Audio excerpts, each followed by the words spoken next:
सर्वप्रथम सर्वांना श्री स्वामी समर्थ. स्वामी महाराजांच्या कृपेने तुमच्या सर्व चांगल्या इच्छा पूर्ण होत ही स्वामींचरणी प्रार्थना करते आणि आजच्या व्हिडिओला सुरुवात करते. लवकरच मार्गशीर्ष महिना सुरू होणार आहे. आपण सर्व महिला स्त्रिया आपण मार्गशीर्ष महिन्याची आतुरतेने वाट बघत असतो. आपल्या माता लक्ष्मीला हा मार्गशीर्ष महिना खूप प्रिय आहे. माता लक्ष्मी व्रतासाठी हा महिना खूप महत्त्वाचा असतो. तर 2 डिसेंबरपासून मार्गशीर्षाला सुरुवात होत आहे. तर यावर्षी एकूण 4 गुरुवार आलेले आहे. काही वेळा 5 गुरुवार येतात. तर यावर्षी 2024ला मार्गशीर्ष महिन्यातील हे 4 गुरुवार आलेले आहे. तर चौथ्या गुरुवारी म्हणजे उद्यापनाच्या दिवशी ही एकादशी सफला एकादशी सुद्धा आलेली आहे.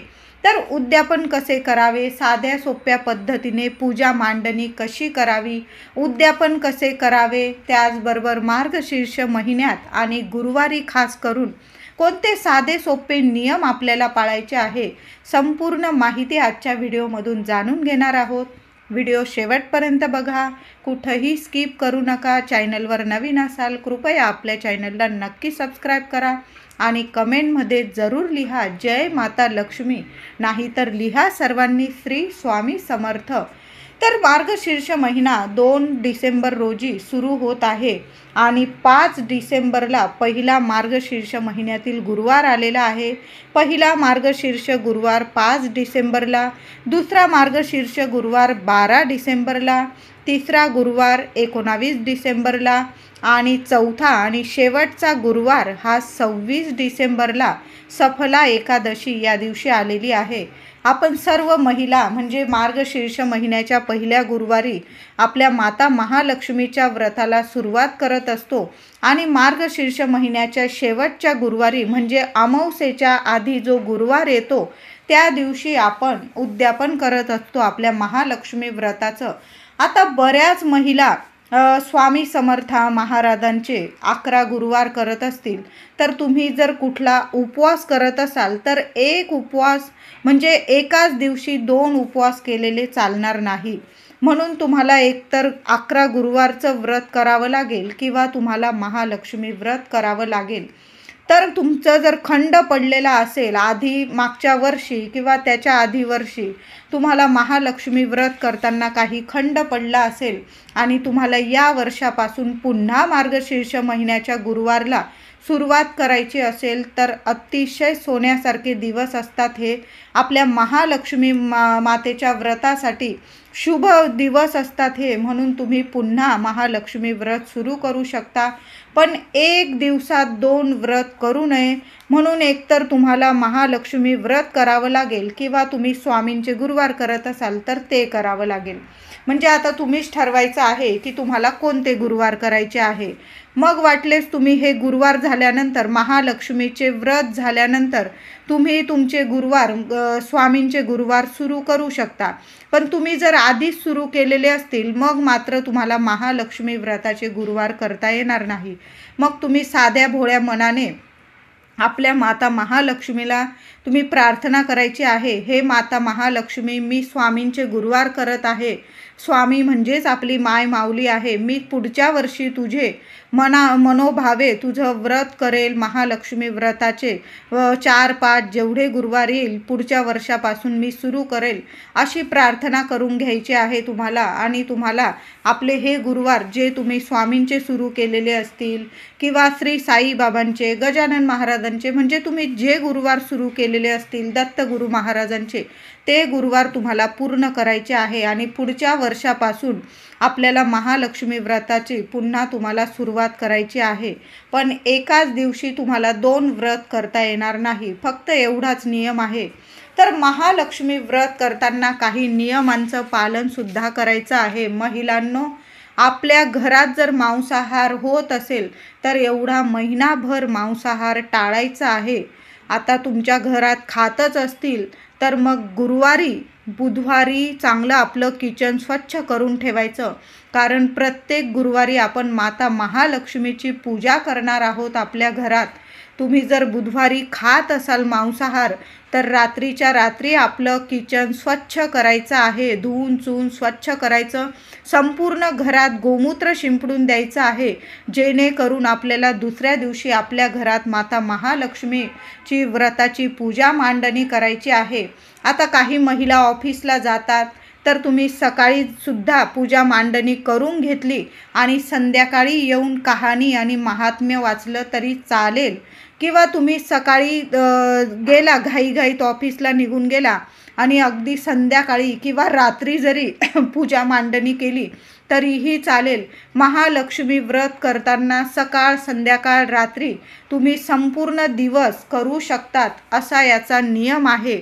म्हणून महालक्ष्मी व्रत करताना साधे सोपे नियम पाळायचे असतात. मांसाहार आपल्याला वर्ज्य आहे. तुम्ही कांदा लसूण वर्ज्य करत असाल दरवर्षी, तर कांदा लसूणसुद्धा वर्ज्य आहे. घरात शांतता ठेवायची आहे. आपल्या घरात गुरुवारी काय पूर्ण मार्गशीर्ष महिनाच काय कधीच आपल्या घरात कटकट होणार नाही, याची सर्वांनीच काळजी घ्यायची आहे. महिलांनीच तर नाही, तर संपूर्ण घरातील प्रत्येक व्यक्तीने आपल्या घरात शांतता कशी राहील याचीच काळजी घ्यायची आहे. आणि मार्गशीर्ष महिन्याचे गुरुवार करत असताना स्त्रियांनीच नाही, तर हे व्रत पुरुष मंडळीसुद्धा करू शकतात. म्हणून सर्वांनी काळजी घ्यायची आहे की आपल्या घरात शांतता राहील, कुणाचं या दिवशी मन दुखणार नाही, आपल्याकडून कुणाला त्रास होणार नाही, कुणाची निंदा नालस्ती होणार नाही. या गोष्टी, हे नियम आपल्याला पाळायचेच आहे या दिवशी. मार्गशीर्षाच्या गुरुवारी महिलांनो चुकूनसुद्धा आपल्या घरातून तेल, मीठ, दूध, दही, पैसे किंवा कुठल्या गोष्टी असतील तुमच्या साज शृंगाराच्या, तुमचे कपडे लत्ते, ते इतरांना कुणालाच देऊ नका. हा नियम तर लागूच पडतो. मीठ असेल आपल्या घरातून या दिवशी मीठ अजिबात कोणाला देऊ नका. साक्षात माता लक्ष्मी आहे. आणि तुम्ही जर मार्गशीर्ष गुरुवारी किंवा या महिन्यात जर माहेरी गेला, तर थोडंसं तुम्ही काही आणू नका आईवडिलांकडून. थोडंसं मूठभर मीठ तिथून घेऊन या, खडं मीठ. बघा तुमच्या घरात, दोन्ही घरात, सासर आणि माहेर, भरभरून देवी आई भरभरून देईल, कशाला कमी पडू देणार नाही. तर तुम्ही माहेरी गेलात तर खाली हात येऊ नका, बाकी काही आणू नका, कपडे लत्ते धन धान्य, फक्त थोडंसं मीठ बरोबर घेऊन या. बघा काय काय चमत्कार होतील. तर यावर्षी आलेले आहेत 4 गुरुवार आणि सफला एकादशी शेवटच्या गुरुवारी आलेली आहे. बऱ्याच महिलांना असा प्रश्न पडलेला असेल की एकादशीच्या दिवशी आता काही महिलांचा उपवास पण असेल, मग अशा दिवशी आपण व्रताचं उद्यापन कसं करायचं. तर जसं आपण दर गुरुवारी पूजा मांडणी करतो, अगदी तशाच पद्धतीने त्या दिवशीसुद्धा मांडणी करायची आहे आणि उद्यापनसुद्धा याच गुरुवारी करायचं आहे. म्हणजे 26 डिसेंबरला शेवटच्या गुरुवारीच उद्यापन करायचं आहे. जरी एकादशी आलेली आहे तरी पण आपल्याला जसं आपण दरवर्षी उद्यापन करतो तसंच करायचं आहे. तुमचा उपवास असेल दोन्ही टायमाला, तर काय करायचं, आपण देवी आईजवळ जे गोड दूध ठेवतो ते दूध तुम्ही ग्रहण करायचं आहे, प्रसाद स्वरूप खायचं आहे आणि आईला प्रार्थना करायची आहे की माझा एकादशीचा उपवास आहे, तुझं हे दूध प्राशन करून मी घेत आहे प्रसाद स्वरूप आणि माझा उपवास मी इथंच सोडत आहे, असं बोलून तुमचं व्रत पूर्ण होणार आहे. 7 बायकांना किंवा तुमच्याकडं जेवढ्या महिला येत असतील सुहासिनी महिला, त्यांना बोलावून घ्यायचं घरी. केळ, फूल, दूध किंवा खिरीचा प्रसाद केला असेल तुम्ही, त्यांना मानपान करायचं आहे. साक्षात लक्ष्मी स्वरूप त्यांना मानून त्यांना मानपान करायचा. आसन देऊन बसायचं, त्यांना हळदी कुंकू लावून भेट स्वरूप फूल, केळ वगैरे किंवा तुम्ही इतर फळं देऊ शकता. आणि एक पोथी प्रत आपल्याला महालक्ष्मी व्रताच्या पुस्तिकेची एक प्रत त्यांना द्यायची आहे. तुम्ही देत असाल तर नक्की द्यायची आहे ती प्रत. त्याचबरोबर त्या महिलांना गोड काहीतरी प्रसाद स्वरूप आपल्याला द्यायचंच आहे. अशा पद्धतीने कुमारिका मुली व्रत करत असतील तर त्यांनी सुद्धा 26 तारखेला सफला एकादशीच्या दिवशीच उद्यापन करायचं आहे. तुम्हाला जेवढ्या कुमारिका मिळतील, मग 1 मिळो, 5 मिळो, 7, 8, 11, जेवढ्या कुमारिका मिळतील त्यांना घरी बोलवायचं, मानपान करायचा, हळदी कुंकू लावायचं, केळ फूल द्यायचं, एखादी पुस्तिका, प्रत्येकीला एक एक प्रत पुस्तिका द्यायची आहे. अशा 7 पुस्तिका तरी आपल्याला महालक्ष्मी व्रताची एक एक प्रत तरी प्रत्येकीला प्रसाद स्वरूप द्यायचा आहे, महालक्ष्मीचा प्रसाद स्वरूप द्यायचा आहे. आता समजा तुम्ही गुरुवारचं व्रत करताय आणि पहिल्या गुरुवारी किंवा इतर गुरुवारी तुम्हाला मासिक धर्म आला, मग तो गुरुवार पकडले जाणार नाही का? तर असं नाही. तुम्ही काय करायचं आहे, कुणाकडून तरी आपल्या घरात पूजा मांडणी करून घ्यायची आहे. अगदी पुरुष दादांनी जरी पूजा मांडणी केली तरीही चालेल. उपवास मात्र तुम्ही करायचा आहे. कहाणी त्यांच्याकडून वाचून घ्यायची, पूजा मांडणी करून घ्यायची, कहाणी वाचून घ्यायची आणि तुम्ही कहाणी ऐकायची आहे. यामुळे तुमचा तो गुरुवारसुद्धा पकडले गेलेला आहे, तो गुरुवार तुमचा मान्य झालेला आहे. अशा पद्धतीने तुम्ही व्रत करू शकता. म्हणजे तुमचा एकही गुरुवार गेलेला नाही याचा अर्थ असा होतो. कुणाकडून तरी पूजा मांडणी आपल्या घरात केलीच पाहिजे, म्हणजे तुमचा गुरुवार वाया जाणार नाही, तुमचा गुरुवार नक्की पकडले जाईल. अशा पद्धतीने म्हणजे आपले 4ही गुरुवार पकडले जातील. पहिल्यांदाच मार्गशीर्ष गुरुवार करत असाल किंवा नेहमीच दरवर्षी करत असाल तर नियम पाळूनच व्रत गुरुवार करायचे आहे. हे व्रत समाधान, शांती, ऐश्वर्य मिळावं म्हणून आणि श्री महालक्ष्मीची आपल्यावर सदैव कृपा राहावी म्हणून करायचं असतं. व्रत करणाऱ्यांनी सकाळी लवकर उठून स्नान करावं. आंघोळीच्या पाण्यात थोडंसं गंगाजल, गुलाबजल, थोडंसं मीठ टाकून आंघोळ करायची आहे. सदैव माता लक्ष्मीची कृपा तुमच्यावर राहील. महिलांनी या दिवशी डोक्यावरून आंघोळ अवश्य करायची आहे. जरी गुरुवार आहे, डोक्यावरून पाणी घ्यावं का नाही? जेव्हा पण आपण माता महालक्ष्मीचं व्रत करतो, तिचं पूजा करतो, त्या दिवशी महिलांनी आवर्जून डोक्यावरूनच आंघोळ करायची आहे.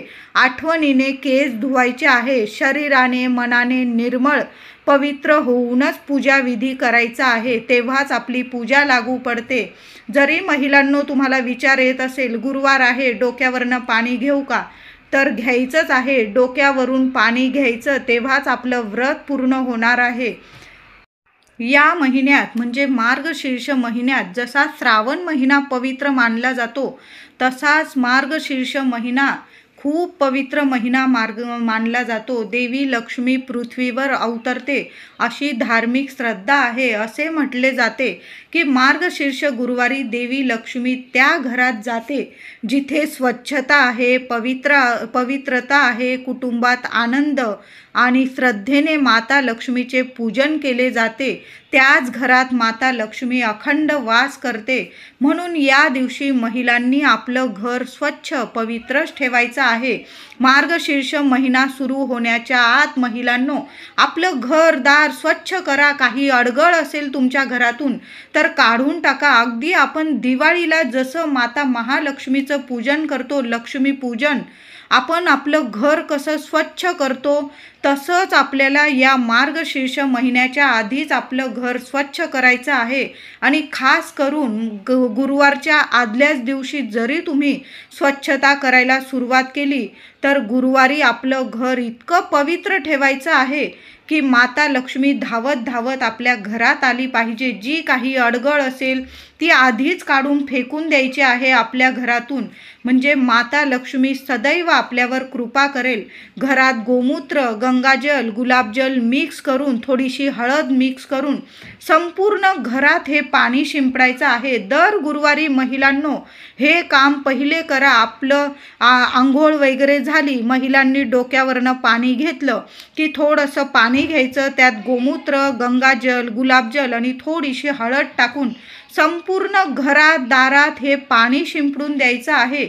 यामुळे माता लक्ष्मी आनंदाने तुमच्या घरात वास करेल आणि तुमचं घर सोडून ती माता लक्ष्मी कधीच जाणार नाही. अखंड लक्ष्मी नांदेल तुमच्या घरात. दर गुरुवारी घराचा उंबरठा हळदीने लेपन करायचाच आहे आपल्याला.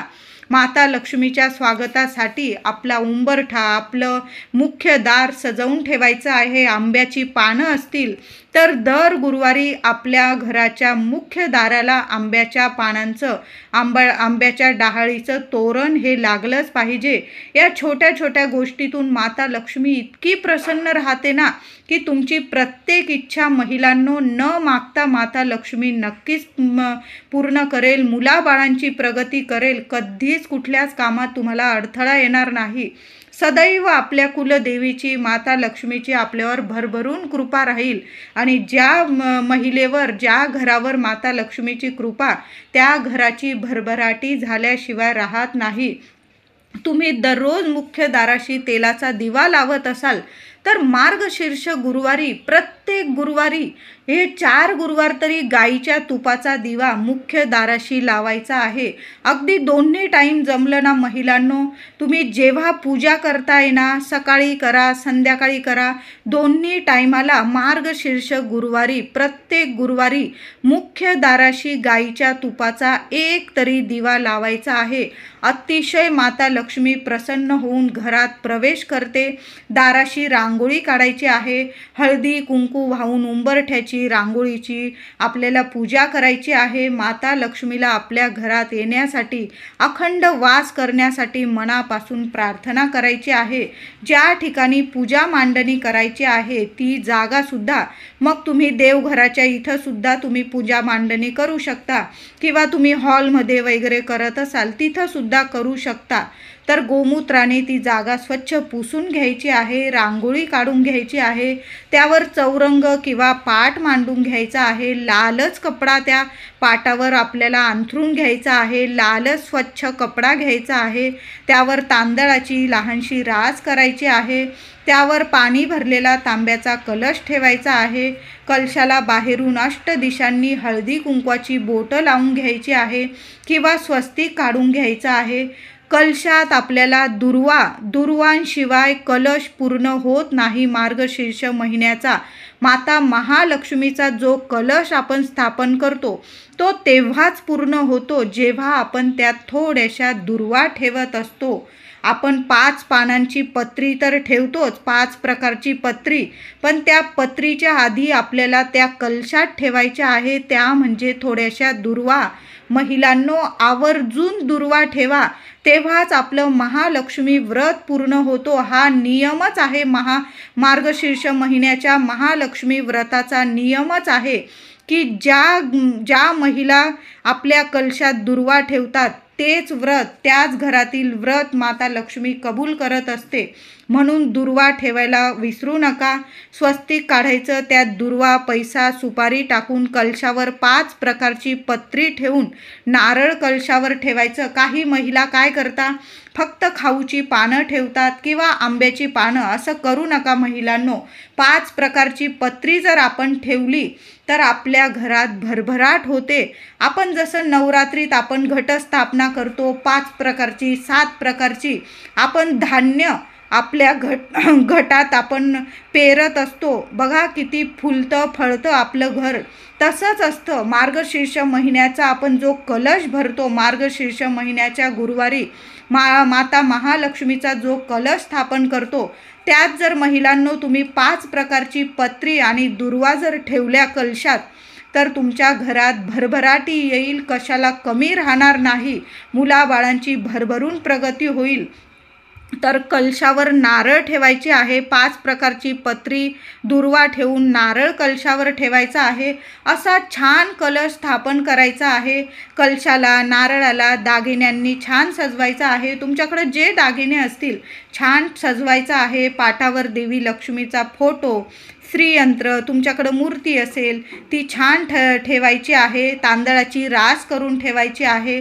श्री गणेशाची डाव्या बाजूला स्थापना करायची आहे. प्रथम श्री गणेशाची स्थापना करा.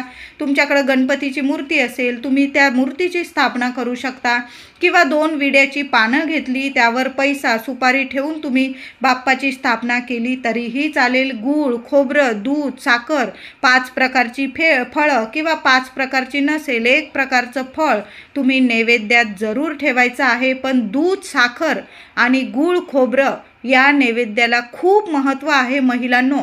काही नाही करता आलं ना, गूळ खोबरं नैवेद्यात ठेवा बाप्पासमोर आणि देवी आईसमोर तुम्ही थोडंसं दूध साखर नैवेद्यात ठेवा.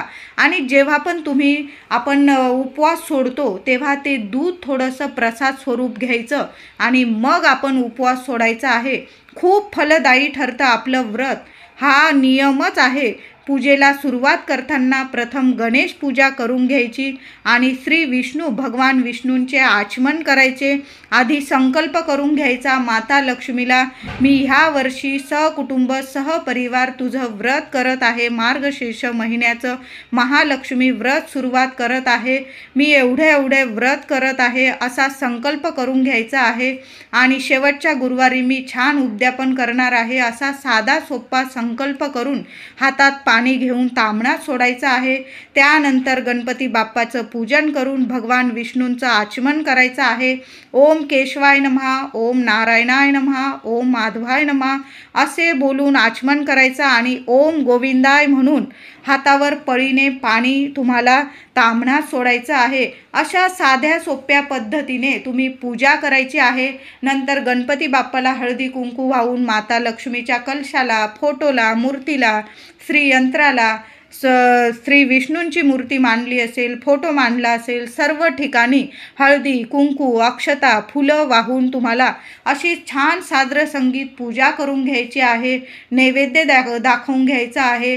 त्यानंतर कहाणी वाचायची आहे, महात्म्य वाचायचं आहे आणि कहाणी महात्म्य वाचल्यानंतर महालक्ष्मी अष्टक पठण करायचं आहे. महिलांनो, झालं तर 16 वेळा महालक्ष्मी अष्टक पठण करा. लहान लेकरं आहेत, नाही जमत किमान 1 वेळा तरी महालक्ष्मी अष्टकाचा पाठ हा झालाच पाहिजे. त्याबरोबर 1 वेळा व्यंकटेश स्तोत्र जरूर पठण करा. जेव्हा माता लक्ष्मीची सेवा तेव्हा आपल्या घरात श्रीहरी विष्णूंची सेवा झालीच पाहिजे. म्हणून व्यंकटेश स्तोत्र हे पठण करायचंच आहे. व्रताच्या दिवशी उपवास करायचा आहे. केळी, फळं, दूध असं खाऊन उपवास करायचा आहे. काही महिला आपण साबुदाण्याची खिचडी वगैरे खाऊन सुद्धा उपवास करता. तुमची जशी परंपरा आहे ना तशी आपण पूजा करायची आहे आणि तुम्हाला उपवास करायचा आहे. गर्भवती असाल, आजारी असाल, तुम्ही खाऊन पिऊन जरी पूजा केली तरीही चालेल. तुम्ही उपवास नाही केला तरीही चालेल. माता महालक्ष्मी आहे, आपली आई आहे, सगळं काही तिला मान्य आहे. पण फक्त आपण मार्गशीर्ष गुरुवारी तिची पूजा आणि सेवा करणं खूप महत्त्वाचं आहे. मग तुम्ही उपवास नाही केला, तुम्हाला झेपत नाही ना, नाही उपवास केला तरीही चालेल.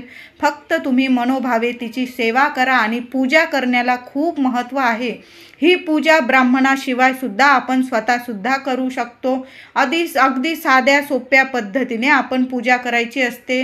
दुसऱ्या दिवशी सकाळी स्नान करून कलशातील डहाळ्या असेल कलश उचलून घ्यायचा.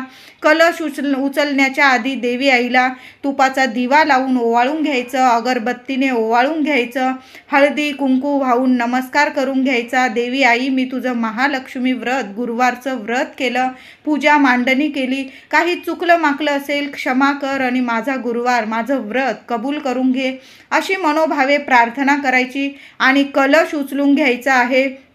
त्याचबरोबर ज्या आपण 5 प्रकारचे पानं ठेवलेले त्या वेगवेगळ्या घरात 5 ठिकाणी आपल्या घरात ती पानं ठेवून द्यायची आहे. यामुळे आपल्या घरातील वास्तुदोष दूर होतो. माता लक्ष्मी अखंड वास करते. म्हणून ती 5 प्रकारची पत्री आपण ठेवलेली असते ती वेगवेगळ्या घरात प्रत्येक कोपऱ्यात ठेवून द्यायचं आहे. आणि कलशातील पाणी समुद्र, नदी, विहीर किंवा एखाद्या तुळशी वृंदावनात टाकून द्यायचं आहे. कलशातील पाणी ओतून द्यायचं आहे. कुठंच ओतू नका दुसऱ्या झाडांना. फक्त एखादा तुमच्याकडं नदी असेल, विहीर असेल, तलाव किंवा तुळशी वृंदावनातच पाणी ओतायचं आहे. पूजा केलेल्या ठिकाणी 3 वेळा हळदी कुंकू वाहून तुम्ही जेव्हा पाट उचलून घ्याल महिलांनो, 3 वेळा हळदी कुंकू वाहून देवी लक्ष्मीचं स्मरण करून नमस्कार करायचा आहे. अशा पद्धतीने आपल्याला साध्या सोप्या पद्धतीने आपण लक्ष्मी देवी आईचा फोटो, मूर्ती, गणपती बाप्पाचा फोटो, मूर्ती आपल्या देवघरात स्थापन करून द्यायची आहे.